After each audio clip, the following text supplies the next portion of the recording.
Hello friends, आज हम लोग देखने वाले हैं chapter number 5 lines and angles से पार्ट 3। इस वाले पार्ट में हम देखेंगे एक्सरसाइज 5.2। So let's start. सबसे पहले हम देखेंगे पेयर्स ऑफ लाइन्स। एक इंट्रोडक्शन देख लेते हैं कि इस एक्सरसाइज में क्या क्या रहने वाला है। Pairs of lines, parallel lines and it's transversal. ये दो पैरेलल लाइन्स है, एक लाइन है एल और एक लाइन है एम, और उन दोनों को काट रही है एक लाइन एन। सो इसके इंटीरियर एंगल्स कौन से होंगे, यानी इन दोनों पैरेलल लाइंस के बीच के एंगल्स, ये angle 3, angle 4, angle 5 and angle 6, ये है इसके इंटीरियर एंगल्स। यानी angle 3, angle 4, angle 5 and angle 6। दूसरा आता है एक्सटीरियर एंगल्स, यानी इन दो लाइंस के जो बाहर हैं एंगल्स वो हैं exterior angles.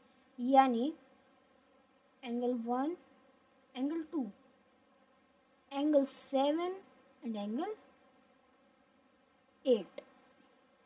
So angle 1, angle 1, angle 2, angle 7 and angle 8।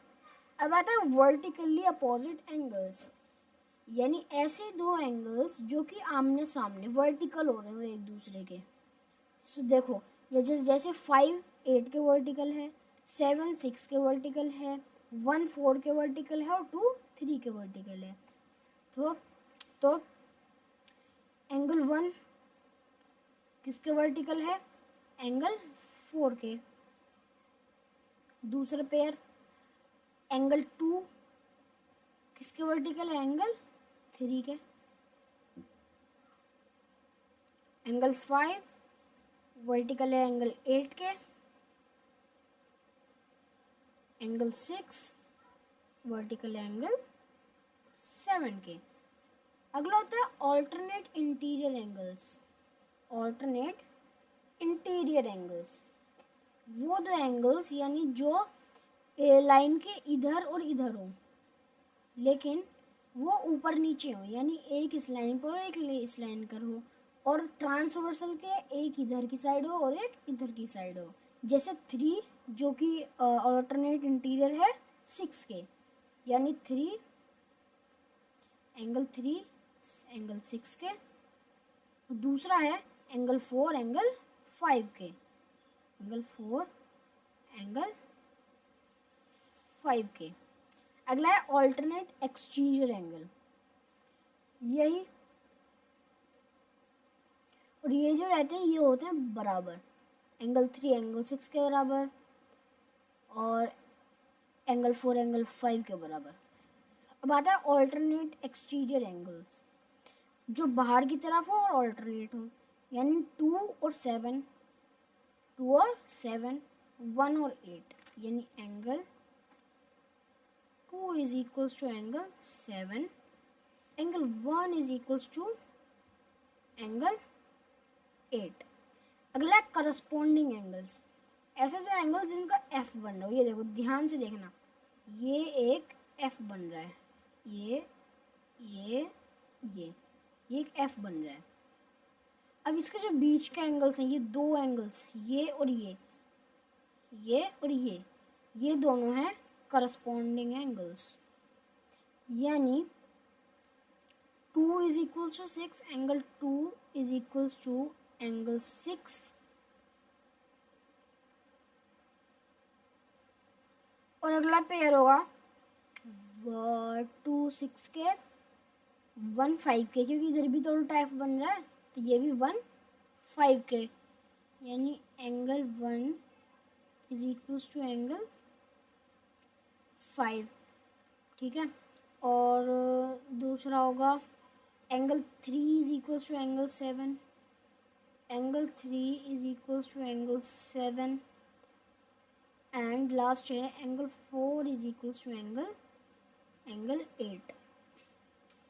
अगला interior angles on the same side of transversal, यानी को इंटीरियर एंगल्स, जो कि ये दोनों हैं, यानी कोई भी दो एंगल्स का सम 180 डिग्री, यानी एक ये दो पैरेलल लाइंस के बीच के एंगल्स जो कि ट्रांसवर्सल के सेम साइड के हों, interior angles on the same side of transversal, दो इंटीरियर एंगल्स ट्रांसवर्सल के सेम साइड पर, यानी 4 6, यानी angle 4 plus angle 6 is equals to 180 degree, and एक और है angle 3 plus angle 5 is equals to 180 degree.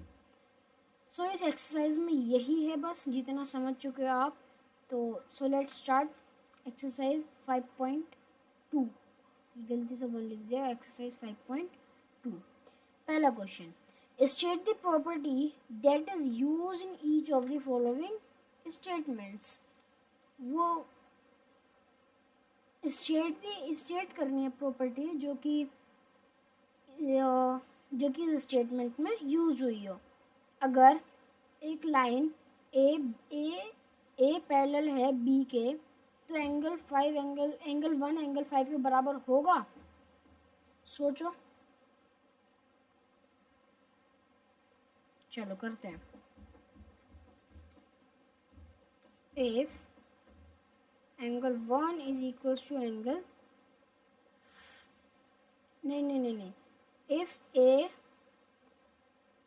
A parallel to, ये line जो है दो लाइन बनाइए, इसका मतलब पैरेलल टू बी,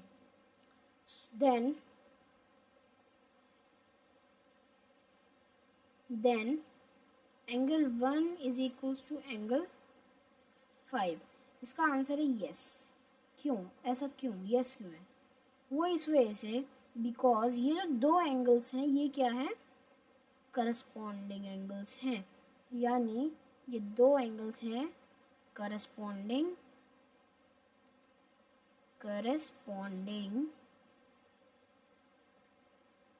एंगल्स। अगला देखते हैं सेकंड पार्ट है, if angle 4 is equal to angle 6, अगर एंगल 4 बराबर है एंगल 6 के, तो ए और बी पैरेलल होंगे।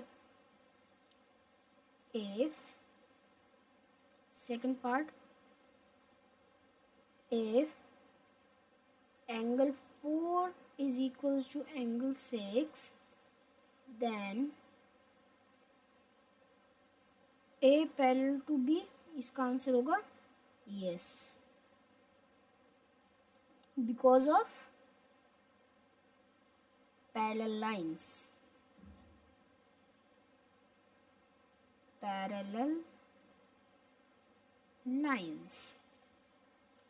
थर्ड पार्ट है, if angle 4 plus angle 5 is equal to 180 degree. अगर एंगल 4 और एंगल 5 180 डिग्री हैं, तो क्या ए पैरेलल होगा बी के? सो देखते हैं, if angle 4 plus angle 5 is equal to 180 degree, then A parallel to B, इसका होगा यस। वो इस वजह से कि ये दोनों एंगल्स हैं, एंगल 4 और एंगल 5, वो एक दूसरे के को इंटीरियर एंगल्स।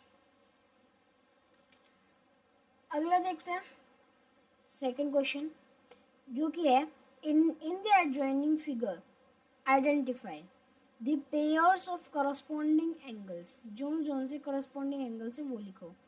पहला करस्पॉन्डिंग एंगल्स, यानी एफ बन रहा हो उसके बीच के, यानी एंगल 1 और एंगल 5, एंगल 1 एंड एंगल 5।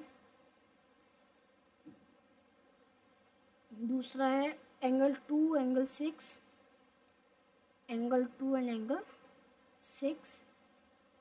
तीसरा है एंगल 4 और एंगल 8, एंगल 4 और एंगल 8। चौथा है एंगल 3 एंड एंगल 7। ये हैं एंगल। एक बार चेक कर लेते हैं, एंगल 1 एंगल 5 के, एंगल 2 एंगल 6 के, एंगल 4 एंगल 8 के, और एंगल 3 एंगल 7 के। Second part, the pairs of alternate interior angles. Alternate interior angles यानी ये 3 और 5, 2 और 8, यानी angle 2 is equal to angle 8 and angle 3 is equal to angle 5, alternate interior angles. ये हो गया। अगला है the pairs of interior angles in the same side of the transversal, यानी को इंटीरियर एंगल्स, यानी 3 और 8, यानी angle 3 plus angle 8 is equal to 180 degree. और दूसरा है angle 2 plus angle 5 is equal to 180 degree. Fourth part है the vertically opposite angles. Vertically opposite angles यानी 6 और 8 हो गए, एंगल 6 एंगल 8 का, एंगल 5 एंगल 7 का, एंगल 1 एंगल 3 का एंड एंगल 2 एंगल 4 का। Next question, in the adjoining figure P parallel to Q find the unknown angles. Unknown angles find करने हैं, यानी A B C D E F ये find करने हैं। ये एक अननोन एंगल्स फाइंड करने हैं। एक एडजॉइनिंग फिगर है P पैरेलल टू Q, जिसमें P पैरेलल है Q के, और एक ट्रांसवर्सल है जो कि निकल रही है, इसको नाम दे देते हैं L। एक L ट्रांसवर्सल इन दोनों के बीच में से निकल रही है। सो सॉल्व करते हैं। सबसे पहले कौन सा एंगल देखें? ये देखो, ये एक एंगल है, angle D is equals to 125 degree, because of, क्यों ब्रैकेट में लिख देते हैं, बिकॉज ऑफ करस्पॉन्डिंग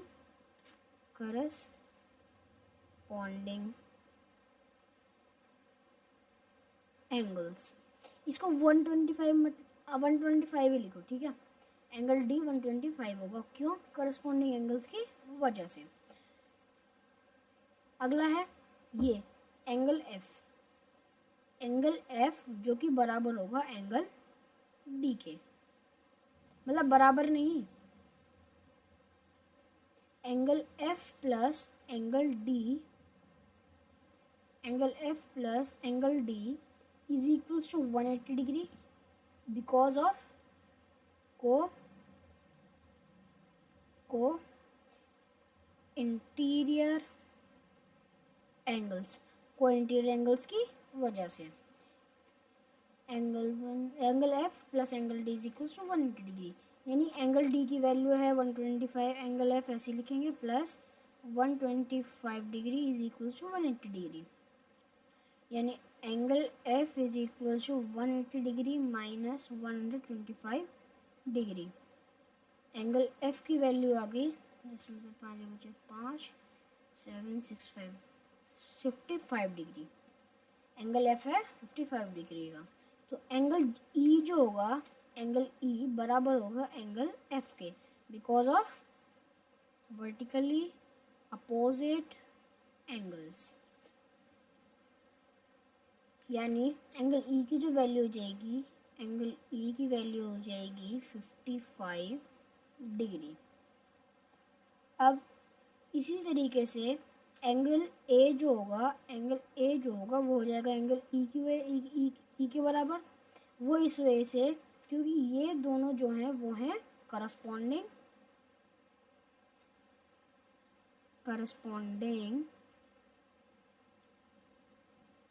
एंगल्स। हमारा A फाइंड हो गया, B रह रहा है, C रह रहा है, D रह रहा है। A, E और F फाइंड हो गए, D भी हो गया, B और C रह रहे हैं, यानी A फाइंड हो गया, तो एंगल C जो होगा, एंगल A के बराबर, because of vertically opposite angles. Vertically opposite angles की वजह से एंगल C एंगल A के बराबर होगा, यानी एंगल A की जो वैल्यू थी हमारी थी 55 डिग्री, तो एंगल C की वैल्यू हो जाएगी 55 डिग्री। सी हो गया, बचा है बी। बी की आसान है। एंगल डी कितना था? एंगल डी था A B C, angle D था 125 डिग्री, यानी एंगल बी जो होगा वो होगा एंगल डी के बराबर। क्यों? क्योंकि वो दोनों हैं वर्टिकली अपोजिट एंगल्स, यानी एंगल बी की जो वैल्यू आ गई वो आ गई 125। नेक्स्ट क्वेश्चन, ये भी हमारा हो चुका है। अगला fourth question, find the value of X in each of the following figures if L parallel to M. अगर एल पैरेलल है एम के तो एक्स वैल्यू, एक्स कहाँ पर है? एक्स है यहाँ पर, ये रहा। सो देखते हैं, करते हैं इसे। इसको हम पहले मान लेते हैं, इस वाले एंगल को एंगल 1।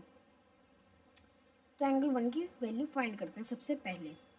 एंगल 1 की जो वैल्यू होगी वो होगी 110 degree because of corresponding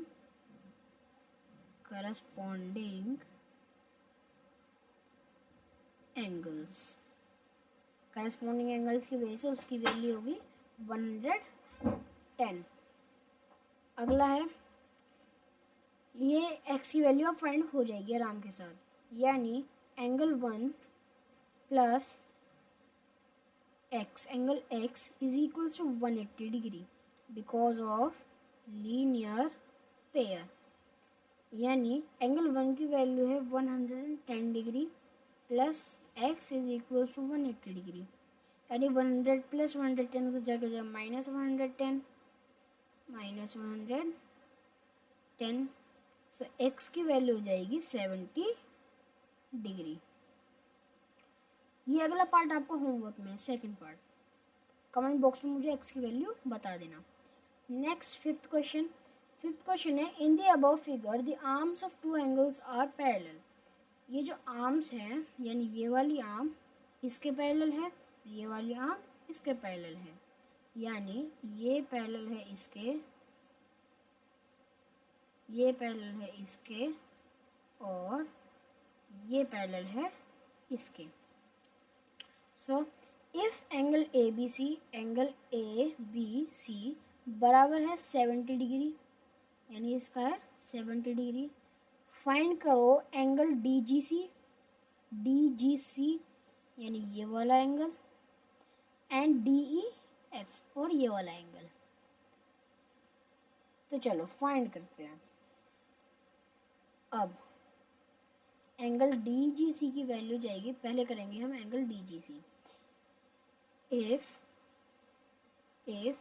angle A B C is equals to 70 degree, then angle DGC is equals to 70 degree because of linear pair। जब ये 70 डिग्री तो ये भी 70 डिग्री, ये दो लाइन्स है, इसको अगर हम बढ़ा दें तो एक लाइन ये हो जाएगी और एक लाइन ये हो जाएगी, ये एक दूसरे के पैरेलल है, ये भी, और ये 70 हो गई, ठीक है, ये वाला एंगल 70 डिग्री, और बीच में से ट्रांसवर्सन निकल रही है, तो ये दोनों क्या होते हैं, क्या बन जाते हैं? Corresponding angles. यानी इसका यही नहीं होगा, इसको करस्पॉन्डिंग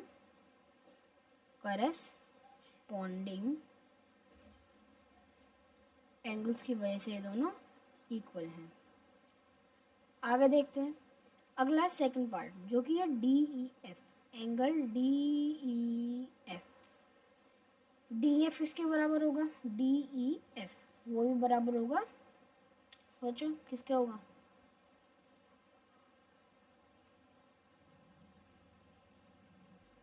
चलो मैं बताता हूँ। ये एंगल डी ई एफ की वैल्यू होगी 70 डिग्री। वो कैसे? वो इसलिए क्योंकि ये दोनों है करस्पॉन्डिंग। एंगल डी एफ की वैल्यू होगी एंगल डी जी सी, क्योंकि करस्पॉन्डिंग एंगल्स की वजह से। और एंगल डी ई एफ की वैल्यू हो जाएगी, एंगल डी ई एफ की वैल्यू हो जाएगी 70 डिग्री, क्यों? वो इसलिए थी क्योंकि बी सी पैरेलल है ई एफ के, और इधर था ए बी पैरेलल है डी ई के। हमारा ये क्वेश्चन भी हो गया। नेक्स्ट देखते हैं जो कि है 6th क्वेश्चन। In the given figures below decide whether L is parallel to M. Decide करो कि एल जो है वो पैरेलल है एम के। सो देखते हैं। पहला है ये है तुम्हारे दोनों को इंटीरियर एंगल्स, यानी इन दोनों का सम कितना होना चाहिए 120 डिग्री, वो 180 डिग्री, तभी ये दोनों एल और एम पैरेलल हो पाएंगी। सो चेक करते हैं। सम ऑफ वो को इंटीरियर एंगल्स लिखते हैं, हम पूरा बड़ा नहीं लिख रहे। पहली फिगर को इंटीरियर एंगल्स, को interior angles is equals to 125 plus 44 degree. दोनों को ऐड कर लो, कितना है 4 9 4 2 6 और 1 9, 169, जो कि इक्वल 180 डिग्री के नहीं है। तो ये फिगर, ये जो लाइन्स है एल पैरेलल टू एम नहीं है। सेकंड पार्ट है एल पैरेलल टू एम बतानी है, क्या ये पैरेलल है? वो कैसे बताएंगे? इसका भी को इंटीरियर एंगल्स ही करेंगे। इसका भी सबसे पहले तो हम इसका वर्टिकली अपोजिट एंगल देखेंगे, यानी एंगल 1 की जो वैल्यू जाएगी, यानी इसको हम मान लेते हैं, इसको हम मानेंगे एंगल 1, यानी angle 1 is equals to 75 degree because of vertically opposite angle. अब ये हो गई, यानी इन दोनों का सम जो होना चाहिए वो हो जाना चाहिए इंटीरियर एंगल्स, क्योंकि को इंटीरियर एंगल्स वो इसलिए क्योंकि वो दोनों क्या हैं, को इंटीरियर एंगल्स हैं। तो 75 plus 75 degree is equals to 150 degree आ रहा है, यानी ये भी इक्वल नहीं है 180 डिग्री के। सो ये भी नहीं है। अगला देखते हैं। ये 2 पार्ट्स आपके होमवर्क हैं, ये और ये। कमेंट बॉक्स में इन दोनों के आंसर लिख के मुझे बता देना बस। So friends, this chapter is also completed. So we will meet in the next video with the next chapter or next subject. तो सब तक के लिए बाय।